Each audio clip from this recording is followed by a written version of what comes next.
الرحيم أم حسبتم أن تدخلوا الجنة ولما يعلم الله الذين جاهدوا منكم ويعلم الصابرين। কিয়ামতের ময়দানে আল্লাহ প্রথমেই তো প্রশ্নই করবে, তোমরা কি মনে করো তোমরা জান্নাতে প্রবেশ করবে? আল্লাহ মানিদেরকে লক্ষ্য করে বলবেন, তোমরা কি মনে করছো তোমরা জান্নাতে প্রবেশ করবে? যখন আল্লাহ তোমাদের মধ্যে কে জিহাদ করেছে কারা করে নেই এটা এখনো তিনি জানেন না। আল্লাহ জানেন, কিন্তু এটা আপনাদের কাছে বোঝানোর জন্য বলতেছে, আল্লাহর সঙ্গে তোমাদের কি প্রমাণ হয়েছে তোমরা জিহাদ করেছ? এটা হয় না, এখন প্রমাণ দাও আল্লাহর কাছে। আর এ ব্যাপারে কারা ধৈর্যশীল ছিল আল্লাহ তো এখনো জানেন না, আল্লাহ জানেন, কিন্তু আল্লাহ এটা বোঝানোর জন্য বলতেছে, তোমরা কি সত্যবাদী ছিলে কি মিথ্যাবাদী ছিলে?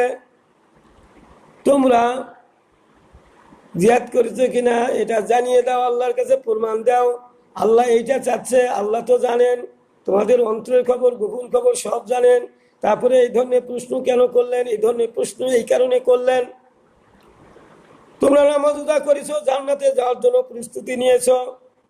আল্লাহ বলতেছে, আমি তো এভাবে তোমাদের জান্নাত দিব না। তোমরা কে জিহাদ করছো কারা করো নাই দেখাও, কারা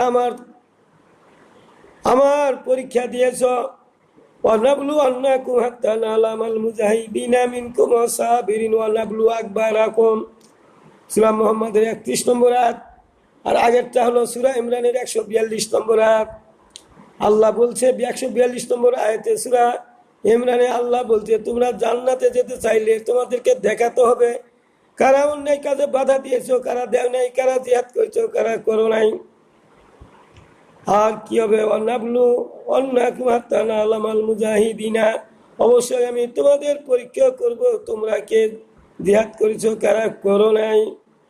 আর এ ব্যাপারে কারা ধৈর্যশীল ছিলেন আল্লাহ অবশ্যই তোমাদের পরীক্ষা করবে। ফেসবুক ইউটিউবে অনেক আলেমের বক্তব্য শোনা যায়, আমি বিরোধিতা করি না। বলেন তো, এই ধরনের যদি প্রশ্ন হয়, আল্লাহ এটা তো প্রশ্নবোধক চিহ্ন, আল্লাহ জিহাদ করেছেন কিনা আল্লাহ প্রশ্ন করেই বলবে যে তোমরা কি জান্নাতে যেতে চাও, তাহলে জিহাদ করেছে কিনা দেখাও, কারা ধৈর্যশীল ছিলেন তাকে দেখাও। আল্লাহ এখনো জানেন না, আল্লাহর কাছে পরিষ্কার করে জানিয়ে দাও যে তোমরা করেছো। আল্লাহ জানেন তোমরা করছো কিনা সেটা আল্লাহ জানেন, কিন্তু তোমাদের মুখ দিয়ে শুনতে চাই, তোমরা কথা কাজের মিল রেখেছো কিনা শুনতে চাই আল্লাহ। তাহলে সেদিন আপনারা কি জবাবদিহি করবেন?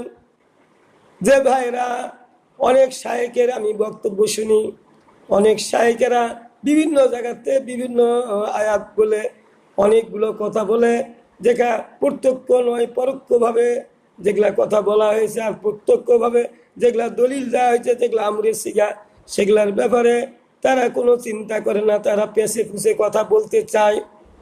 তাহলে পরীক্ষা হবে কোন জায়গায় আল্লাহ সেটাও বলে দিয়েছেন, ওয়াকাতিলুম হাত্তা লা তাকুনা ফিতনাতু ওয়া ইয়াকুনা দ্বীনু কুল্লুহু লিল্লাহ। 193 নম্বর আয়াত সূরা বাকারার, আর 39 নম্বর আয়াত আনফাল। আল্লাহ বলছে তোমরা ততক্ষণ পর্যন্ত জিহাদ চালিয়ে যাবে, সংগ্রাম চালিয়ে যাবে, যুদ্ধ করতেই থাকবে যতক্ষণ না দুনিয়া থেকে ফিতনা ফাসাদ উচ্ছেদ হয়, আল্লাহর জমিনে আল্লাহর বিধান কায়েম না হয়, ততক্ষণ সংগ্রাম চলবে। এটা হলো আমিরদের কাজ, এটা হলো নেতাদের কাজ, এটা হলো দলের কাজ, একা একা হবে না। ওয়ালতাকুম মিনকুম উম্মাতুন ইয়াদউনা ইলাল খায়রি ওয়া ইয়ামুরুনা বিল মা'রুফি ওয়া ইয়ানহাউনা আনিল মুনকার ওয়া উলাইকা হুমুল মুফলিহুন। তোমাদের মধ্যে একটা দল থাকবে, একটা জামাত থাকবে, ঐক্যবদ্ধ থাকবে। ওয়াতাসিমু বিহাবলিল্লাহি জামিআ ওয়া লা তাফাররাকু। কোরআন হাদিসের ব্যাপারে মতন ঐক্য করো না, বিভিন্ন দলে বিভক্ত হয়ে পড়ো না, ঐক্যবদ্ধ থাকো। আর ঐক্যবদ্ধ থাকলেই তোমরা অন্যায় অনাচারের বিরুদ্ধে বাধা দিতে পারবে। আর আল্লাহর কথা হলো এটাই, ঐক্যবদ্ধ থাকো, জামাতবদ্ধ থাকো। তাহলে মুসলমানেরা ঐক্যবদ্ধ হচ্ছেন না কেন? একটা দল চেষ্টা করতেছে সব দলগুলাকে ঐক্যবদ্ধ করার জন্য। আপনারা আসার পরও আপনারা আবার ভাগ হয়ে গেলেন নিজেরা। আপনাদের কে ভাগ করতে বললো? কোন অপরাধে? মানুষের ভুল ত্রুটি থাকবে, সেটা আলাপ আলোচনা করে সংশোধন না করে দল থেকে বেরিয়ে গেলেন। যারা দল থেকে বেরিয়ে যায় তারা কি ঈমান থাকে? তাদের থাকে না। তাহলে দেখেন এখানে আল্লাহ বলছে আর কোন জায়গায় পরীক্ষা হবে? জিহাদ যুদ্ধে পরীক্ষা হবে। আল্লাহ নবী বলেন 84 নম্বর সূরা আন-নিসার, ফাকাতিল ফি সাবিলিল্লাহ লা তুকাল্লাফুল ইল্লা নাফসাকা ওয়া আহরিজিল মুমিনিন। হে রাসূল, তুমি অন্যের বিরুদ্ধে লড়াই করবে, যুদ্ধ করবে, এ ব্যাপারে তোমাদের দায়ী করা হবে। মুমিনদেরকে উদ্বুদ্ধ করো জিহাদে। দেখেন আল্লাহ আমরের সিগা, আল্লাহ নিজেই এগুলা বললেন রাসূলকে, তুমি যুদ্ধ জিহাদ করো। আমার কাছে দোয়া করে লাভ নাই, কারণ তোমাদের আমি পরীক্ষা করব, পরীক্ষা নিব থেকেই তোমাদের কাজকর্ম করতে হবে। ওই জাতির অবস্থা আল্লাহ পরিবর্তন করে না, যে জাতি নিজের অবস্থা নিজেই পরিবর্তন করে। তাহলে এই আয়াতগুলা বাদ দিয়েছেন। এই আয়াতগুলা বাদ দিয়ে যদি আপনারা তওবা তাকিদ করেন, এক করেন, তাহলে আপনাদের গুনাহ মাফ হবে। কেমনি মাফ হবে? এটা তো আমরের সিগা, ফরজে আইন। আপনারা তো দলগত অবস্থায়ও থাকলেন না, অন্যায় কাজে বাধা বিগ্রহ করলেন না। এটা আমিরদের কাজ। আমির হওয়ার তো খুব শখ। আমিরের কাজ হলো এইটা, মানুষকে দলবদ্ধ করে অন্যায় অনাচারের বিরুদ্ধে লড়াই করে যাবে, সংগ্রাম করে যাবে। যে দলটা এগুলা করে না, সেই দলটা তো সঠিক পথে নাই। এগুলা তো রসুলের শেষ জমান কাজ, শেষ জামানার আয়াত, মাদানী আয়াত, এলা সর্বশেষ আয়াত। এই আয়াতগুলোকে কোনো আয়াত থেকে মাক্কি আয়াত এই আয়াতগুলোকে রহিত করবে না। তা আপনারা দেখেন মাদানী আয়াত দিয়ে মাদানী আয়াতকে রহিত করেছে কিনা দেখেন। আর অনেক আয়াত মাক্কি আয়াত মাদানী আয়াত দিয়ে রহিত করা হয়েছে। সূরা মুমিনের এই যে 10টা পয়েন্ট আছে, এই 10টা পয়েন্ট তো এই যে মাদানী আয়াত দিয়ে ওই সমস্ত 4 রাকাত নামাজ, ওই সমস্ত এগুলা তো কি করে কিছু তো স্থগিত করা হলো, রহিত করা হলো, মানসুখ করা হলো। আপনারা ওইটা নিয়ে পড়ে আসেন আর বলেন এই তো সূরা মুমিনের মধ্যে বলা হয়েছে এই কাজ করলে জান্নাতি। ওই কাটা কাজ করে জান্নাতি যদি হয়, তাহলে 300 জনের সাহাবী উহুদ যুদ্ধ থেকে ফিরে আসলো। এই 3টা কাজের বেশি কাজ তারা করেছিল, 5 ওয়াক্ত নামাজ পড়েছিল। আর ওখানে তো 4 রাকাত নামাজ পড়ার কথা বলা হয়েছে মক্কাতে। তা আপনি যে ওইখানে ফিনিশিং দেন সূরা মুমিনুল এই কটা কাজ করলে জান্নাতি, তাহলে তখন তো 4 রাকাত নামাজ ছিল, 3টা রোজা ছিল। আর যারা 5 ওয়াক্ত নামাজ পড়লো, 30টা রোজা পালন করলো, তারপরেও একটি হুকুম অমান্য করার কারণে তারা মুনাফিক হয়ে গেল উহুদ যুদ্ধ থেকে ফিরে আসার কারণে। তাহলে আপনাদেরকে এই আয়াতগুলো নিয়ে গবেষণা করতে হবে না, রসুলের শেষ জীবন নিয়ে। তাহলে আল্লাহ নিজেই রসুলকে বললেন তুমি যুদ্ধ করো, এ ব্যাপারে তোমাকে দায়ী করা হবে। আর মুমিনদেরকে উদ্বুদ্ধ করো জিহাদে। তাহলে রসুল তো মুমিনদেরকে জিহাদে উদ্বুদ্ধ করেছিলেন, নিজেও যুদ্ধ করেছেন, তাদের সাহাবীদের নিয়ে সঙ্গে সাথে নিয়ে যুদ্ধ করেছেন। তাহলে আপনারা কি করেন? এগুলা আপনারা করতে পারেন না। যে কাজগুলা করলে আশারে মুবাশশিরের ঘোষণা আসতে পারে, সেই কাজগুলা করেন না। এখন আপনারা বলবেন আশারে মুবাশশিরা ঘোষণা দেওয়ার আপনি কে? আমি নই। যে কাজগুলা করে সাহাবীগণ আশারে মুবাশশিরার ঘোষণা পেয়েছে, 10 জন সাহাবী, আরো অনেক সাহাবী পেয়েছে, জান্নাতের সার্টিফিকেট পেয়েছে। কি কারণে পেয়েছে? তাদেরকে তওবা তাগীদ তো করতে হয়েছে। তওবা তাগীদ তো করতে হয় নাই। ভুল করলে তওবার কথা বলা হয়েছে, যারা ভুল করবে সঙ্গে সঙ্গে তওবা করে নিলে মাফ করবে। তা আপনি ভুল করবেন কেন? আপনি যদি রসুলের কাজের সঙ্গে নিজের কাজকর্ম মিলান, তাহলে তো আল্লাহ বলছেন তোমাদের গুনাহ খাতাগুলো মাফ করে দিবেন। কুল ইন কুনতুম তুহিব্বুনাল্লাহ ফাত্তাবিউনি ইউহিব্বুকুমুল্লাহ ইয়াগফির লাকুম যুনুবাকুম আল্লাহু গফুরুর রহিম। এই আয়াতগুলো কি আপনাদের ভালো লাগে না? আল্লাহ বলছে হে রসুল তুমি বলে দাও তোমার উম্মতদেরকে, তারা যদি আমাকে ভালোবাসে তাহলে তারা যেন তোমার কর্মকাণ্ডের অনুসরণ করে, আনুগত্য করে, তাহলে আমি আল্লাহ তাদের ভালোবাসবো, তাদের গুনাহসমূহ মাফ করে দিব। এইটা পছন্দ হয় না আপনাদের? আল্লাহ স্বয়ং বললেন রসুলের সঙ্গে কাজ মিলাও, রসুল যা করতে তাই করো, তাহলে তোমাদের গুনাহ মাফ হবে। এইটা বিশ্বাস করেন না, এটার উপর আপনি আস্থা ভাজন হতে পারেন না। এটা তো শেষ সময়কার হাদিস, রসুলের শেষ জীবনের কর্মকাণ্ড। আপনারা রসুলের কর্মকাণ্ডের সাথে মিল না করতে পারায় তো 300 জন সাহাবী মুনাফিক হয়েছিল।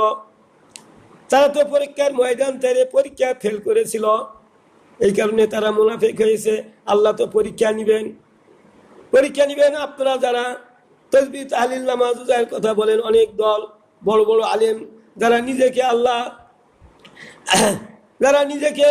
আল্লাহ এক বলে দাবি করেন, ওলি বলে দাবি করেন, আর ওয়ারাসাতুল আম্বিয়া বলে দাবি করেন, রসুল্লাহ করে গেছে তার আপনি ধ্বজাধারী।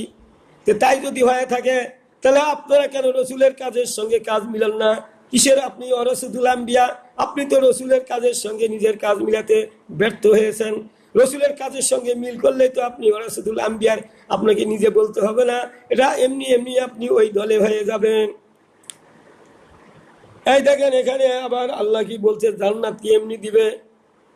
দেখেন এখানে আল্লাহ বলছে, ইন্নাল্লাহা আশতারা মিনাল মুমিনিনা আনফুসাহুম ওয়া আমওয়ালাহুম বিআন্না লাহুমুল জান্নাত ইউকাতিলুনা ফি সাবিলিল্লাহ ওয়া ইয়াকতুলুনা ওয়া ইয়াকতালুন। আল্লাহ বলছে মুমিনদের জান মাল কিনে নিয়েছেন, জানও কিনে নিয়েছেন, মালও কিনে নিয়েছেন। কি দাবি করে? জান্নাত দেওয়ার ওয়াদা করে। আল্লাহ নিজেই বলছেন 111 নম্বর আয়াত সূরা তাওবার, দেখবেন শেষ আয়াত, নবম হিজরির আয়াত। এই আয়াতকে রহিত করে নাই। এগুলা শেষ জীবনের আয়াত, এগুলা কোনো আয়াত কেউ রহিত করে নাই। আর মাক্কি সূরাগুলার তো আলাদা ব্যাপার। এক মাক্কি সূরাগুলা তো মাদানী আয়াতকে রহিত করতে পারবে না। মাদানী আয়াতকে রহিত করবে ঠিকই, কিন্তু এলা সর্বশেষ সূরা।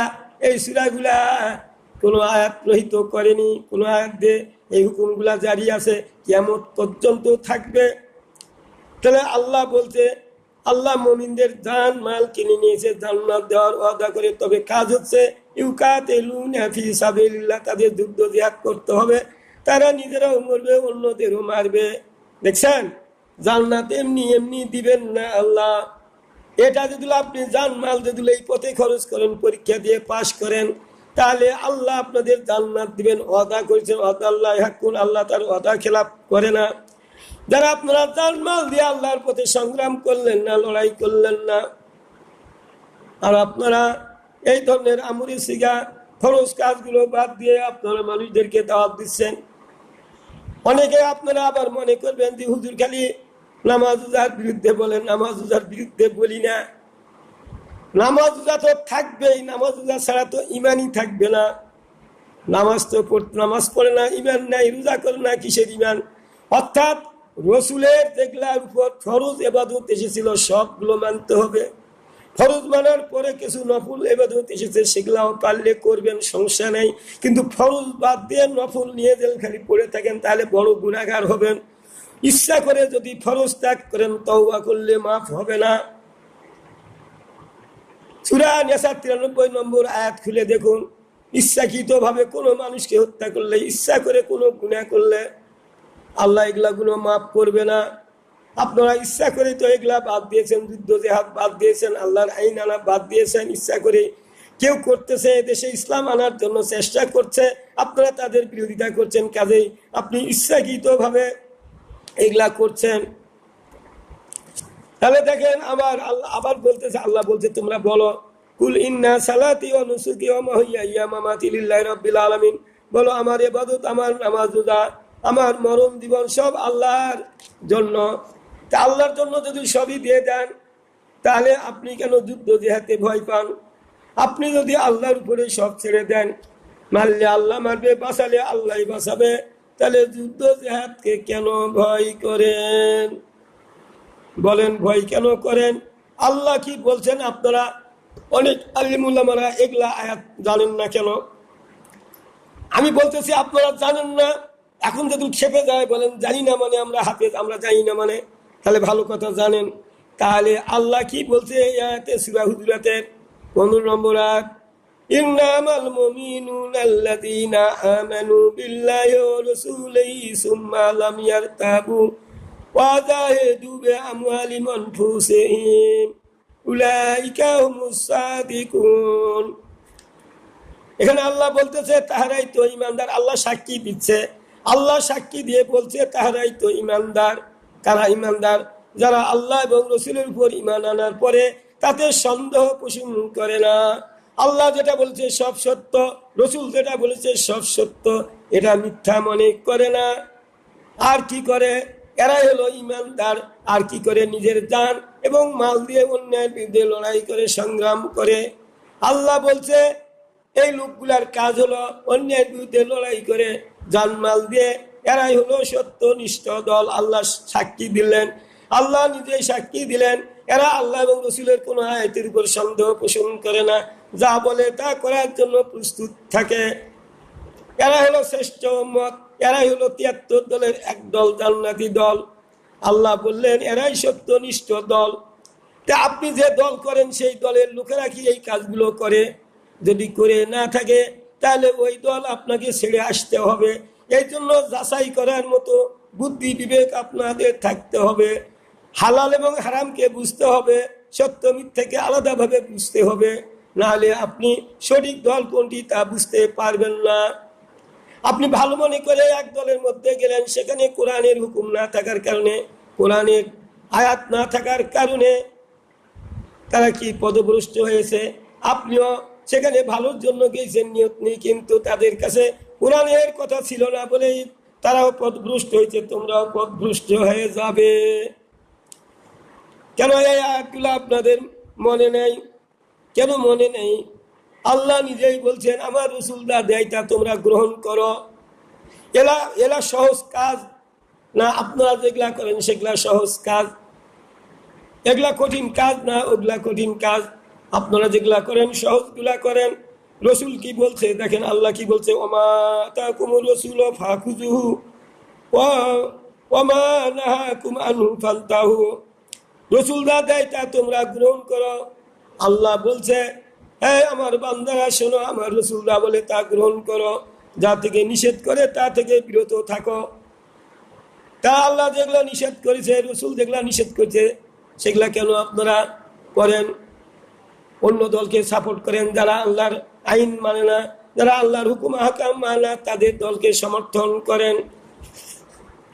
তাহলে আপনারা কিসের এক? রসুল সাল্লাল্লাহু আলাইহি ওয়াসাল্লাম নিজে যুদ্ধ করে দেখিয়ে দিয়েছেন। তো আমাদের এখানে অন্যায় আছে, ভর্তি আছে।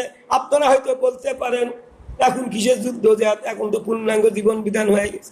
কোথায় পূর্ণাঙ্গ জীবন বিধান হয়েছে? কোথায় আল্লাহর আইনে দেশ চলছে? কোথায় আল্লাহর আইনে বিচার ফয়সালা হচ্ছে? ঘুষ মদ জুয়া সব চালু আছে, সন্ত্রাস রাহাজানি জারি আছে, সুদ ঘুষ মদ জুয়া অন্যায় অনাচার জুলুম নির্যাতন জারি আছে। আপনারা বলছেন সব ঠিক আছে, এখনই তো যুদ্ধ চলবে, জোরে সুরে যুদ্ধ জিহাদ চলবে, অন্যায়ের বিরুদ্ধে প্রতিবাদ চলবে, মিছিল চলবে, প্রতিবাদ হবে, এখনই তো চলবে। কোনো আল্লাহর একটা আইন ও বিধান কায়েম নাই, আর আপনারা হাত মুড়ে বসে আছেন। হাত মুড়ে বসে থাকলে এগুলা কি আল্লাহ পরিবর্তন করে দিবে? আল্লাহ বলছেন আমি ওই জাতির অবস্থা পরিবর্তন করি না যে জাতি নিজের অবস্থা নিজেই পরিবর্তন করে।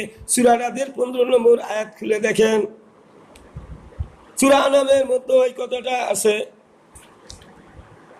দেখেন আমি এই সহজে জান্নাত যাওয়ার কথা দেখেন, আল্লাহ বলছে জান্নাত যাওয়ার পথ বলে দেওয়ার পরেও আপনারা এগুলা জানেন না দেখেই বলেন যে একটা দল জান্নাত বিক্রি করে, আমরা তো বিক্রি করি না, আল্লাহ তো বিক্রি করেছে। আল্লাহ তো বলছে তোমাদের জানমালের বিনিময়ে আমি জান্নাত দিব। এই কথাগুলাই তো আমরা মানুষকে জানাইতে, তোমরা ওই কথাগুলা বলো না কেন? এই দলটা জান্নাতের টিকিট বিক্রি করে না। এরা কি করে? এরা জান্নাতের রাস্তা দেখিয়ে দেয়, যে রাস্তাতে রাসূল পাক সাল্লাল্লাহু আলাইহি ওয়াসাল্লাম সাহাবীগণ চলে জান্নাতি হয়েছেন, সেই পথ দেখিয়ে দেয়। এই জন্যই বলে এটা জান্নাতের পথ, এইটা জান্নাতি দল পথ দেখায়, জান্নাতের পথ দেখায়। ইয়া আইয়ুহাল্লাযীনা আমানু হাল আদুল্লুকুম আলা তিজারাতিন তুনজিকুম মিন আযাবিন আলীম। আল্লাহ বলছেন হে ইমানদারগণ, ইমান যখন এনেছো, আমাকে যখন বিশ্বাস করো, তাহলে শোনো তোমরা যে ব্যবসা করছো সেই ব্যবসাটা করো, তার সঙ্গে আরেকটা ব্যবসা নাও। আল্লাহ কাছে তোমাদেরকে এমন জিনিসের সন্ধান দিব যা তোমাদেরকে কষ্টদায়ক আযাব থেকে মুক্তি দিবে। আল্লাহ প্রথমে প্রশ্নবোধক চিহ্ন করে বললেন হে ইমানদারগণ, আমি কি এমন ব্যবসার কথা বলবো যে ব্যবসাটা তোমাদেরকে কষ্টদায়ক আযাব থেকে মুক্তি দিবে? সেটা হলো কি? তুমিনুনা বিল্লাহি ওয়া রাসূলিহি ওয়া তুজাহিদুনা ফি সাবিলিল্লাহি বিআমওয়ালিকুম ওয়া আনফুসিকুম যালিকুম খায়রুল লাকুম ইন কুনতুম তা'লামুন। আল্লাহ বলছে তোমরা আল্লাহ এবং রাসূলের উপর বিশ্বাসী হবে এবং তোমাদের জান মাল দিয়ে আল্লাহর পথে অন্যায়ের বিরুদ্ধে সংগ্রাম করবে, লড়াই করবে, এতেই তোমাদের মঙ্গল। যেটা সূরা হুজুরাতের 15 নম্বর আয়াতে বলা হলো, তাহারাই তো ঈমানদার, আল্লাহ এবং রাসূলের উপর ঈমান আনার পরে সন্দেহ পোষণ করে না এবং নিজের জান মাল দিয়ে আল্লাহর পথে সংগ্রাম করে, এরাই সত্যনিষ্ঠ দল। এখানে আল্লাহ বলছেন সেই ব্যবসাটা হলো কি? সেই ব্যবসাটা হলো যে তোমরা আল্লাহ এবং রাসূলের উপর বিশ্বাসী করবে হবে এবং তোমাদের জান মাল দিয়ে অন্যায়ের বিরুদ্ধে সংগ্রাম করবে, লড়াই করবে, এটাই তোমাদের মঙ্গল। সূরা সফের 10 এবার 11 নম্বর আমি আপনাদের সামনে শুনাই দিলাম। এবার 12 নম্বর আয়াত, যদি তোমরা আল্লাহর পথে জিহাদ যুদ্ধ করো, আল্লাহর জমিনে আল্লাহর দ্বীন কায়েমের চেষ্টা করো, তাহলে আল্লাহ বলছে ইয়াগফিরু লাকুম, তোমাদের মাফ করে দিবেন, যুনুবাকুম, তোমাদের গুনাহ সমূহ, ওয়ায়াদখিলকুম জান্নাতিন তাহতিল আনহারু ওয়া মাসাকিন তাইয়্যিবাতান ফি জান্নাতি আদিন। আর আল্লাহ বলছেন আমি এদের জন্য জান্নাত তৈরি করছি যাদের পাদদেশে নদী প্রবাহিত, সেটাই তারা স্থায়ী হবে, এটাই তাদের জন্য মহা সাফল্য। তো নামাজ রোজা করেছেন, তাসবিহ তাহলিল করছেন, আপনারা দেখান এই ধরনের কথা আল্লাহ বলেছেন নাকি? এরা তাসবিহ তাহলিল করে নামাজ পড়ে, এদের জন্য আমি তৈরি করছি জান্নাত, যার পাদদেশে নদী প্রবাহিত, এই কথা আছে কি দেখেন। আর কত জায়গায় আল্লাহ বলছে যে এরাই হলো সত্যবান, এরাই হলো খাঁটি ইমানদার, এরাই সত্যনিষ্ঠ দল, এটাই হলো কি দল? যে যারা অন্যায় অনাচারের বিরুদ্ধে লড়াই করে, আল্লাহ তাদের জন্য জান্নাত তৈরি করেছেন। উলাইকা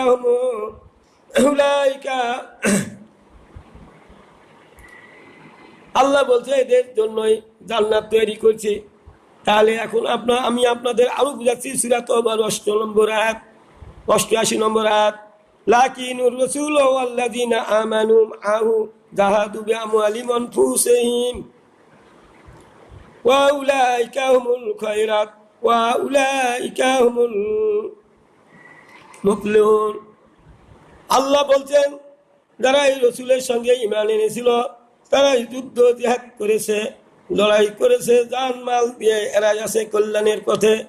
তবুক যুদ্ধে যাওয়ার সময় এই আয়াত নাজিল হয়েছে, যখন তারা যুদ্ধ জিহাদের জন্য যাচ্ছিল, আল্লাহ বলছে এরাই হলো কল্যাণের পথে আছে, কল্যাণের রাস্তায় আছে, শেষটায় এরাই হবে সফল কাম, এই লোকগুলাই হবে সফল কাম। আর সফল কাম হলে আল্লাহ বলছেন 89 নম্বর আয়াতে আল্লাহ বলছেন সূরা তাওবা, আ'আদাল্লাহু লাহুম জান্নাতুন তাজরি মিন তাহতিল আনহারু খালিদিনা ফিহা যালিকাল ফাওজুল আযীম। আল্লাহ বলছেন এদের জন্যই আমি তৈরি করছি জান্নাত, যার পাদদেশে নদী প্রবাহিত, সেটাই স্থায়ী হবে, এটাই তাদের জন্য মহা সাফল্য। দেখেন এখানেও আল্লাহ বললেন এদের জন্যই আমি জান্নাত তৈরি করছি, এখানেও আল্লাহ বললেন এদের জন্যই জান্নাত তৈরি করেছি। আবার আল্লাহ বলেন কি দেখেন, ইয়া আইয়ুহাল্লাযীনা আমানু লিমা তাকুলুনা মা লা তাফআলুন, হে ইমানদারগণ যা বলেন তা করেন না কেন? আপনারা যুদ্ধ জিহাদ করেন কিন্তু মনে হয় আপনাদের করতে হবে না, এগুলা বলেন কিন্তু বাস্তবে আপনারা নিজেরা বাস্তবায়ন করেন না। আল্লাহ বলছে লিমা তাকুলুনা মা লা তাফআলুন, আল্লাহ বলেন আমি তোমাদের ভালোবাসি না, যা বলো নিজেরাই করো না। আল্লাহ আবার এখানে কি বলছেন দেখুন, ইন্নাল্লাহা ইউহিব্বুল্লাযীনা ইউকাতিলুনা ফি সাবিলিহি সাফফান কান্নাহুম বুনিয়ানুম মারসুস। নিশ্চয় আমি, আল্লাহ বলছেন নিশ্চয় আমি তাদেরকে ভালোবাসি যারা আমার পথে অন্যায়ের বিরুদ্ধে লড়াই করে সীসা ঢালা প্রাচীরের মতো। আমি তাদের ভালোবাসি যারা যুদ্ধ জিহাদ করে, আল্লাহ তাদের ভালোবাসেন।